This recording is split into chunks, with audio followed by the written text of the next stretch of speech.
Saan tayo na-stop? So, dito sa IT support, no? So, function mo, tingnan niyo yung function, ah. Ano bang function mo dito? Ayan, 5 years experience. Ayun, CCNA, no? Pero kailangan CCNP ka pa rin. Okay? Kailangan you have familiarity in AWS and Azure. Okay, in short, the more certificate you have, the better, no?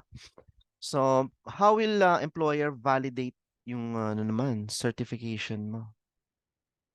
Diba? So, meron tayong tinatawag na cert. Ano ba yan? Cert. Ayan. Credential. Nalimutan ko na eh. Anyway, I'll prompt na lang sa Skype natin. Ha? Sandali lang, maglalagin lang ako sa Skype pala. Nalimutan ko yung Skype natin. So, if I were you, I'm gonna change the picture dito sa Zoom meeting. No? Kasi magpipictorial na tayo. Malapit na tayong gumraduate. No, DNS module na lang. Tapos na tayo. So, change your picture if you want. No? Para meron kayong remembrance in this class while looking for the Skype account. So tomorrow Skype account tayo. Ano? Na-stop ko na ba yung sharing?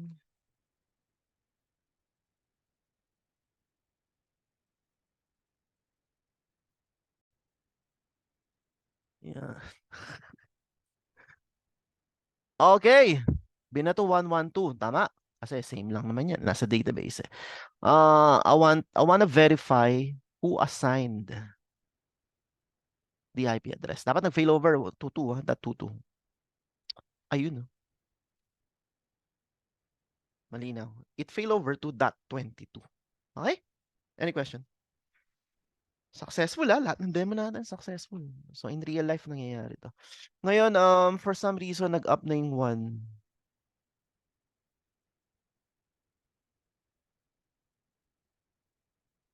Teka, asan yung 1? Server 1.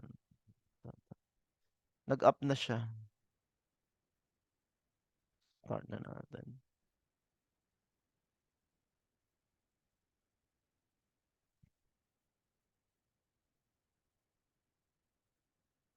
Okay, so may delay na 5 minutes na. Actually, up na siya. Ang bilis na.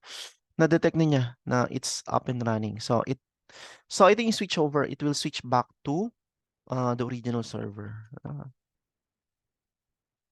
Buhay na ba? Buhay na ba? Parang hindi pa yata. Ayun, yun. So, how do you verify? So, let's verify if it's really working. Sa server 3, we're gonna release. Tandaan nyo ha, nag-failover sa 22. Ngayon, inap na natin yung 21. Server 1. Re-release ko to. Kung nga may bagong pasok. Tapos nag-request, nag-DORA. So, may pahinging IP. So, sino dapat magbato ng IP? Anybody? This time. Dalawa yung up eh. Sino magbabato? Anybody?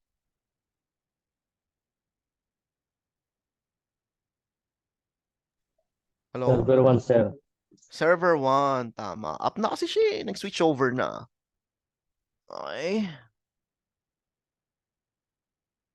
All natin. So, server 1 dapat. .21. O bakit hindi pa bumabalik? Bakit hindi pa bumabalik? Kasi nga 5 minutes pa yung switch over. Though up na yung server 1, wala pa namang 5 minutes eh. Eh parehong up. Di ba parehong up? Antayin natin 5 minutes na. Antayin yung 5 minutes na. Release ulit tayo. Release. Hindi pa nag-switch over. Renew.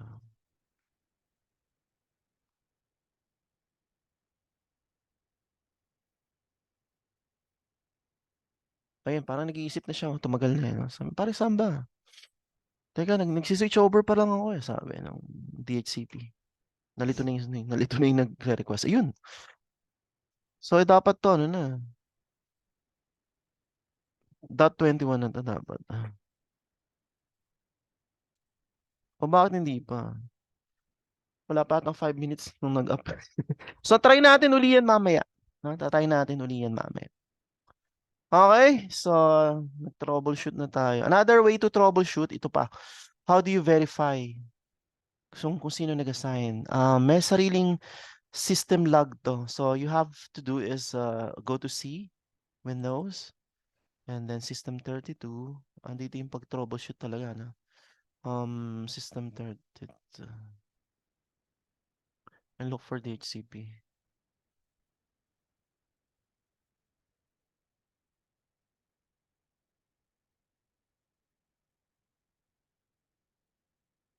Ba't wala?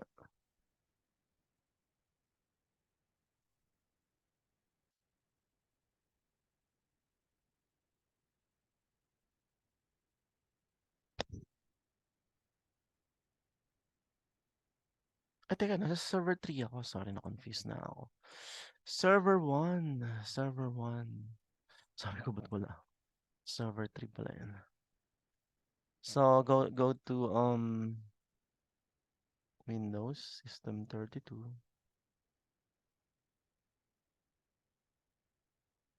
DHCP. Troubleshooting na. So, dito mo mato-troubleshoot. So, ayan. So, meron ditong database ng DHCP. And then, meron siyang transactional log na hindi pa committed. Ko-commit pa lang later on. And then, meron siyang log. Today is Saturday. Hanapin mo tong Saturday log. Kundi IPv6 dito lang siya. So, ito yung Sabado. Ito yung today. So, event ID meaning if you see a 00, log was created. If you see a 07, ito lang 07 dito. Hindi, wala pala. If you see something like 50, no, codes above 50 are for admin. No?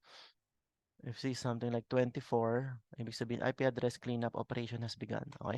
So, interpret na natin to, troubleshoot mo. So, ano ibig sabihin nito? 00 nag-start kanina, July 6, nag-start yung DHCP. And then, unreachable for some reason. And then, authorization failure. Blah, blah, blah, blah, blah. Database cleanup, nagbigin siya ng database cleanup. And then, nag-expire yung leases. Then, authorizing. Ayan, authorizing na. So, dito ka pinress yun. Click OK. Yung click natin, remember, we, after creating the two user account, sorry, the two groups, DCP admin and DHCP users, di ba may okay ako doon. Dito na siya nag-start. Authorization started. Nagsiservice, nagbabato na ng IP. So, the moment na nag-release renew ako sa, hindi ako nag-release renew, automatic yung PC ko, itong Hyper-V ko, binigyan ng 111, remember? Tapos, I ask you, what will be the first IP address in the pool? Sabi niyo 112, tama kayo. So, nag-assign ng DHCP ng 112 sa server 3. Di ba nag-release renew ako? And together with that, nakuha niya yung MAC address, physical address. Okay. Tapos, nag-stop and start uli ako. No? Nag-start uli ako. Mismatch daw, mismatch. Packet drop. Packet drop. Because the client has mismatch standby. Diba? Ano nangyari? Pinatay ko na kasi to eh. Packet drop, mismatch. Na-kick in yung server 2. So, punta kayo server 2. Trabaho. No? Punta kayo server 2. Puntahan nyo tong log file. Anybody help me? Sa may log file, server 2. Titingnan ko kasi nag-failover ako eh, di ba? I wanna make sure na batuhan ni server 2 si server 3. Doon din, same path. Windows server. System32. DHCP. Ganun lang kasimple, napakasimpleng troubleshooting. So, lahat ng diagnostic will be given to you.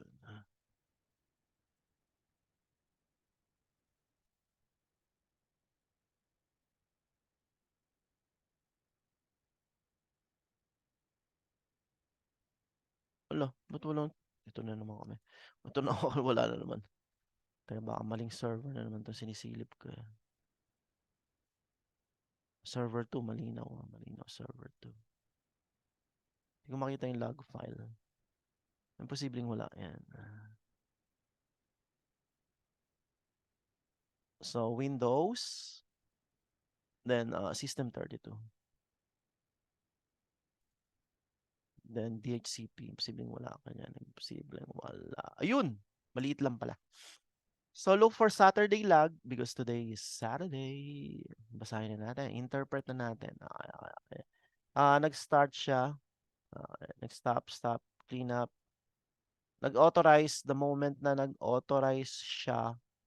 Diba nag-release renew ako sa server 3. Binatuan siya ng same IP. Kasi nga sa database, naka-bind na yung MAC address to that IP address. Okay.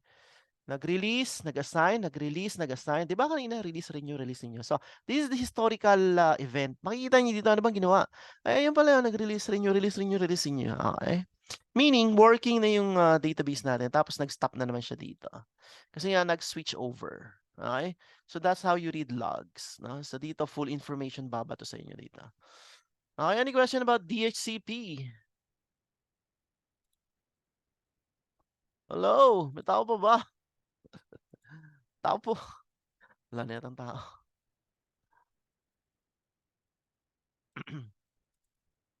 Okay, last topic. Anyway, recorded to kasi overtime tayo ng 1 hour. We're supposed to finish by 3 di ba? Overtime na nga tayo ng 1 hour. So siguro iba may work pa. Okay lang yan. I will upload this one sa YouTube tomorrow or later.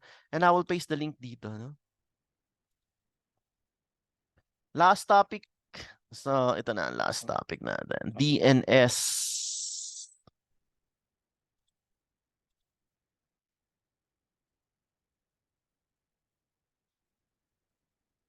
DNS. Yeah. DNS implementation. DNS stands for Domain Name System. Main responsibility is to resolve hostname to IP. Okay? Yung forward lookup naman yan.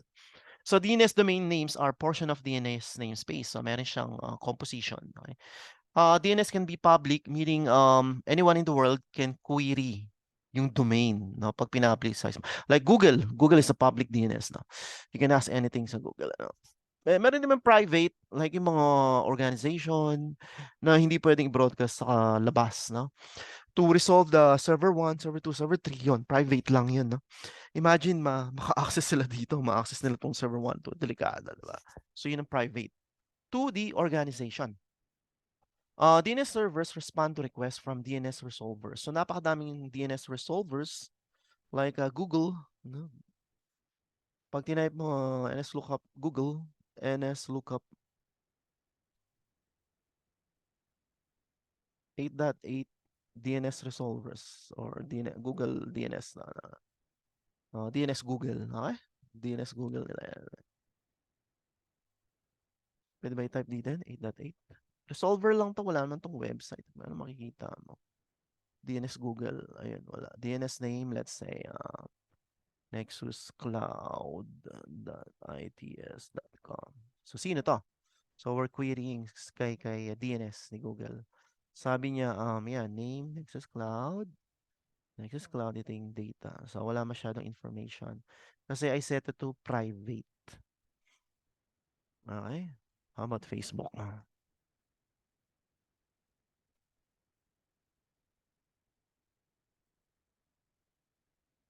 Mga private din. Hindi masyadong exposed. So, ito yung reverse lookup IP yata niya.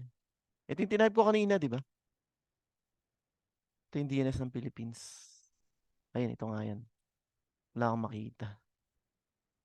Okay? Kasi nga private. So, ganun din yung atin. We will not expose our DNS publicly sa atin. Internal to our organization lang. DNS zones and resource records. A zone is a local copy of DNS namespace on a DNS server. Resource records are created and stored in zone. DNS resolver requests DNS info from DNS server and also cache result. So let's say nagping ka tapos na-cache, bibigay sa inyo yung cache record lang. So hindi accurate. Pangit, di ba? DNS zone is a portion of DNS namespace hosted in DNS. So meron tayong forward which resolve name to IP. Na pag pining mo yung server, bibigyan ka ng IP. Okay. CMD ping tiktok.com. Okay? Bibigyan ako ng IP. Ayun, 108. Okay. So, reverse lookup naman, IP address ang ginagamit. No? ganito lang pag-query yung IP address na type mo, .158.213.112. So, TikTok din yan. Okay, yan. Hosted in CloudFront, no? CloudFront, AWS yan, di ba? So, TikTok din yan. Okay. So, testing natin kung TikTok din yan. So, lagyan nyo na yung IP address. 8.1, ano yan? 58.213.112.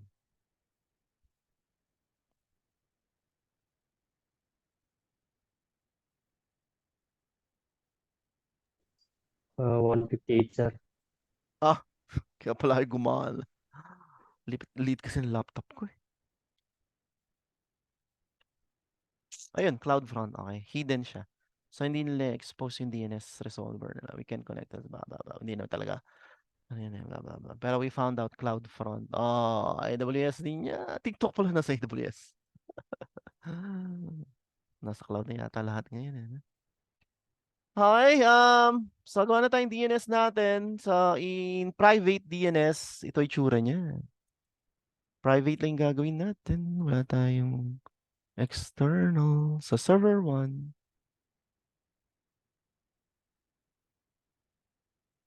Close na natin iba. Baka mag-crash na siya. Ang dami na kasing data masyado. Dumadami na yung role, no? Dumadami na yung role.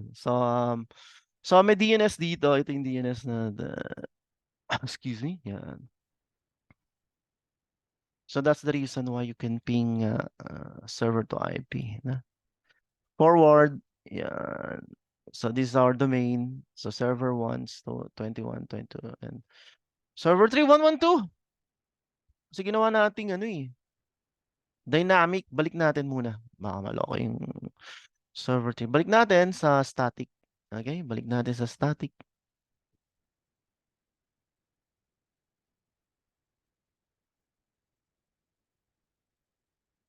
Set to static para hindi na tayo mag-assign. Nakita nyo, dynamically in-update ang DNS. Wala naman akong ini-edit.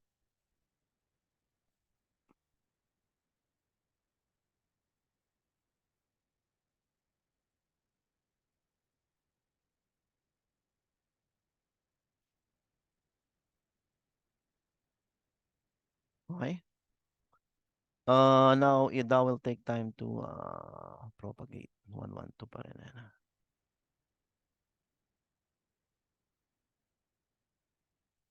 Antayin na lang natin to. Okay, DNS, you can create a record, which means address. Address. A record is server 2 is pointing to 112. Yun lang yan. AA IPv6 naman yun. You can also create sa DNS alias. Gawa tayo. Let's say file server 1. Okay. Ngayon, sino yung file server 1? Server 1 gagawin ko. Kasi nandiyan yung file server, di ba? Ayan na. Nexus local. Tapos server 1. Okay? Pinoint ko lang doon. Kaya pag pining ko ang FS1, mare-resolve lang sa FS1. So that's how you create alias. AKA. Okay? Testingin nga natin. Testingin natin sa server 3. Can we ping FS1? Though wala namang server na pangalan FS1, di ba?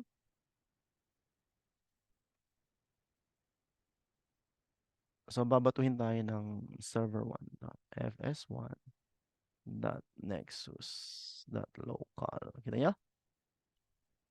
Resolvable. Na-resolve natin, di ba? Na-resolve natin. So, yan ang forward lookup. Reverse lookup natin. Gagana ba yung reverse lookup? 10.1.1.21. Wrong spelling. NS lookup. Ayaw. Diba? Unknown. So, troubleshooting, we have to fix that one para ma-resolve reverse lookup. So, how do we fix that one? So, we need to go to reverse lookup zone and create the zone. So, new zone. No? The DNS server support various. Anong gusto mo? Primary? When you say primary, creates a copy, kopya ng master zone. Secondary, ito problema secondary, it creates a zone that exists on another server. Pero, you won't be able to delete, no? Eh, nasa server 1 ako, master to. Gusto ko pa, pwede i-delete, diba? Pwede i-update. Yeah. And then you have to define the subnet, no, which is 10.0.0. Ay, 111 pala. Then in reverse, that will be the IP address in reverse. Tapos, we have to make sure na registered si FS1. Okay. So, how do you register sa reverse lookup? Yung mismong server pala. So, how do you register? So, meron dito, update pointer record. Yun lang yun. Okay, update mo lang. So, we can perform reverse lookup na. Okay? Punta tayo sa server 3. Kanina, ayaw ma-resolve, di ba? Ayaw. Error, request timeout. Okay. Try now. Oh, resolve. Okay? Sir, bakit kailangan ng reverse lookup? Sa experience ko, ano, kasi yung when you do VMware installation, ginagamit niya ang IP address. Ayaw niya yung meron siyang reverse lookup record. Kailangan pag in-enter mo yung fully qualified domain name, kailangan ma-resolve siya ng pabaliktad. Else, unsuccessful installation. Another reason is, remember, computer is made of numbers, bit 0 and 1. Diba? And decimal, hexadecimal, yun lang. Sa router kasi, mas mabilis i-calculate ang decimal numbers. Kaya they're using IP address. Okay? Hindi English name. Okay? So that's the reason. And marami pa, hindi lang yan. Okay, so server 1, may record na. Ano pa pwedeng gawin dito? New mail exchange. If you're hosting mail server sa bahay ninyo, you need to point the mail exchanger port and IP para lahat, so you can send and receive emails. No? Sa company, ganun din. No? Ang dami. Okay, so yan na natin DNS. Next, any question about DNS?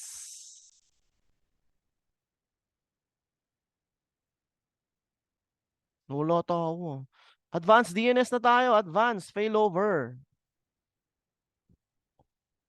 Advanced failover na tayo. Papatayin natin isang DNS. Create record in DNS, manual creation, dynamic creation. So, these are the commands to install DNS. Pero alam nyo na yan. Laging ganun naman, paulit-ulit lang. Get Windows, install Windows feature. No? So, yan. So, gagawa tayong secondary DNS. Lapit na matapos. Server 1 is the primary DNS. Ngayon, yung server 2.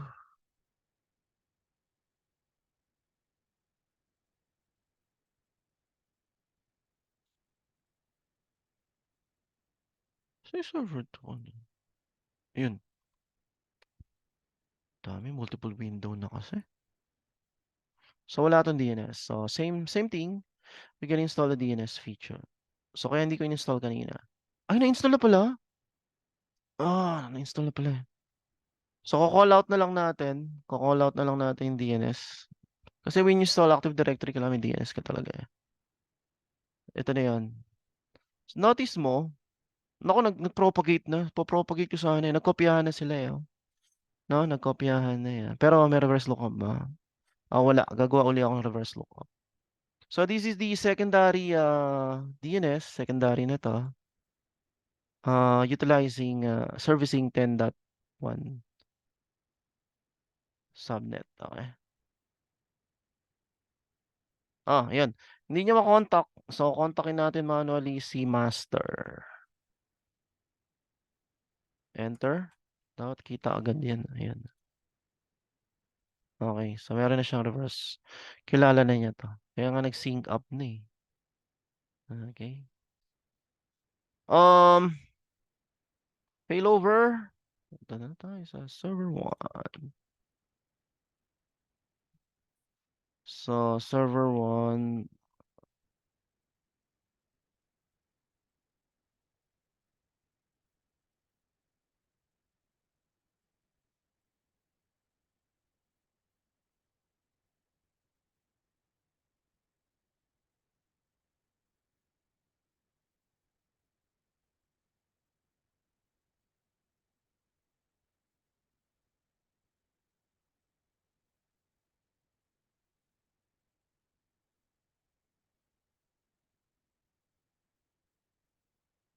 Ito hinahanap.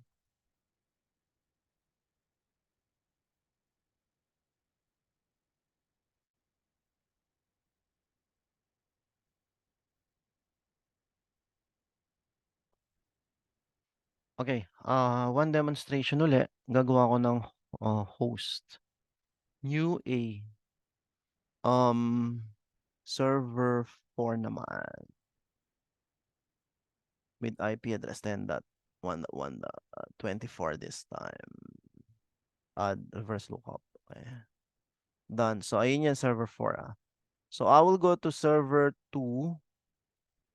Pwede naman ako mag-connect dito na.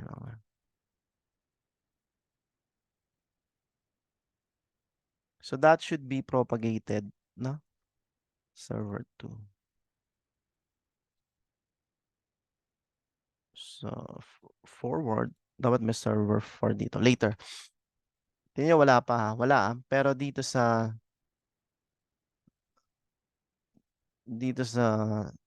server 1, meron, di ba? Server 1. So, that should propagate within a few minutes na. Depende sa settings kasi. Okay, refresh. O, sabihin natin na bakit hindi nag-propagate? Anong problema? No? Well, mabagal. So, gusto ko nang gawing force replication. So, i-force na natin. So, to force this one, ano ba yung gusto mo i-force? Itong domain lang na tayo. Reload. Okay, refresh. Ayun. Ay, that's how you force. So, if you're updating the DNS and ayaw mag-propagate, i-force nyo na. So, that's how you force it. Okay? Now, we're gonna shut down the DNS server and let's see kung kanino magre-resolve. Kasi as of now dito, di ba, sa 21. Gusto ko mag-resolve siya sa 22 naman. So, 22 magki-kick off na. So, stop ko to to simulate shutdown. Okay? Patay na yan. Kung nga disaster recovery testing o pinatay natin yung 1, dapat yung 2 ang mag-kick in. So, punta tayo sa client. Testingin natin. How do you clear the cache? ipconfig. Kasi ang daming laman nito eh. /display DNS. Yan ah. Daming laman. Daming record, di ba? Pero mali na yung record na yan. Hindi na kasi server 1 eh. Server 2 na, right? So, how do you clear the record? ipconfig flash DNS. Okay? Check natin kung may laman. Display DNS. Blanco! Okay, walang laman. Malinaw? Walang laman. So, ping na natin si server 1 .next is the local. Kailangan batuhan pa rin tayo. Uy! Wala na. Naglo na. Wala nang DNS. Wala nang DNS. Namatay kasi. Diba? Edi, release renew. Ganun. Release renew. Release renew. Okay. Tingnan natin kung sino magbabato. Ay, teka. Naka-static pala. Parang. Naka-static ako. So, useless tong release renew natin. Na-feel nyo? Naka-static siya. Naka-point sa 21. Kaya walang makuha. Hindi siya nag-fail over. So, that's why client should be dynamic. Okay? Assign automatically. Okay? Automatically. Yan ang mga desktops, computers. So, yan. Nagdodora siya. So, itong process na to, nakikita niya. Dora na yan. So, troubleshooting na tayo. Anong nangyari? Okay, tapos na daw. So, release renew again. Release. Tagal lang, mag-release na. Ay, hindi. Mag-release lang. Renew.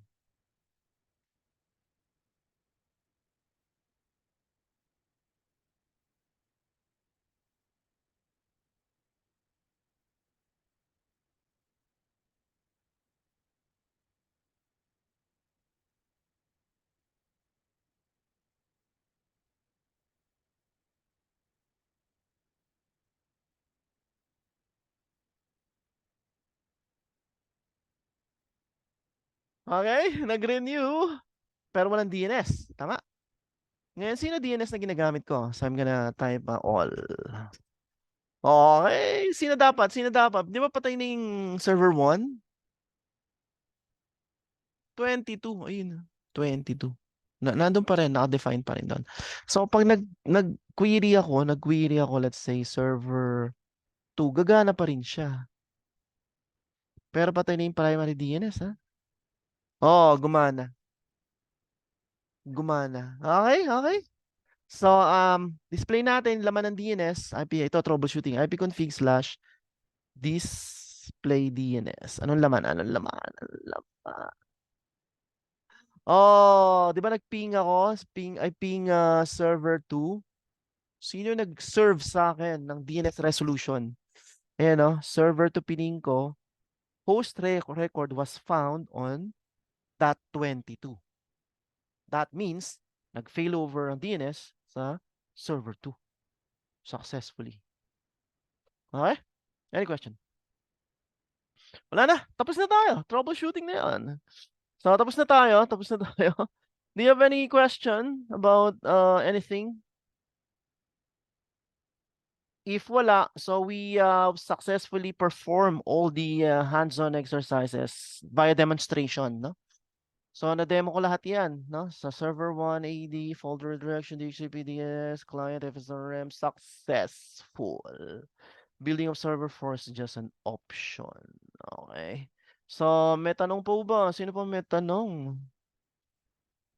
Mukhang tao po. May tao po dyan. Abigail, Daniel, nandiyan ba kayo?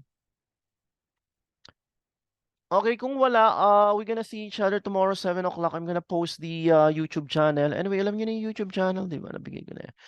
Nandun lang yung posted doon, part 1, part 2, part 3. Okay? And then I'm gonna be giving you IP. So just ask for IP address tomorrow. Just ask for IP address. For IP address tomorrow. Kung gusto niyo lang. Pero kung ayaw niyo na, okay lang yun. No? Kasi iba dito, system engineer na eh. No? Nag-upgrade lang ng automation. Pwede naman din mag-lab. Okay lang. Kung ayaw niyo mag-lab. No? Kasi mahal din ng Azure. Pero kung gusto niyo, install niyo sa laptop niyo or bigyan namin kayo ng IP address. Okay? So, thank you very much for listening and thank you for availing the course. Marami pa kaming course. As I mentioned, the more credential, the better. No? And if you want to apply to become permanent resident in Australia, just inquire sa Accentrex. Okay? Okay. So, this will end our session. Thank you very much and see you tomorrow. Bye. Thank you, sir. Thank you, Dan, sir. Thank you, thank Thank you you. po. Thank you po, Thank sir. you. Thank you, Dan.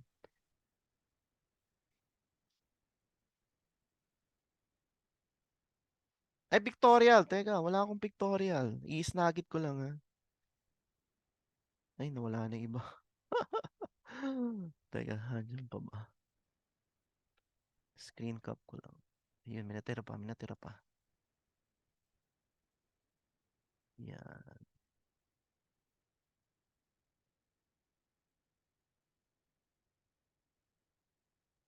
Okay, tapos na. Thank you, bye.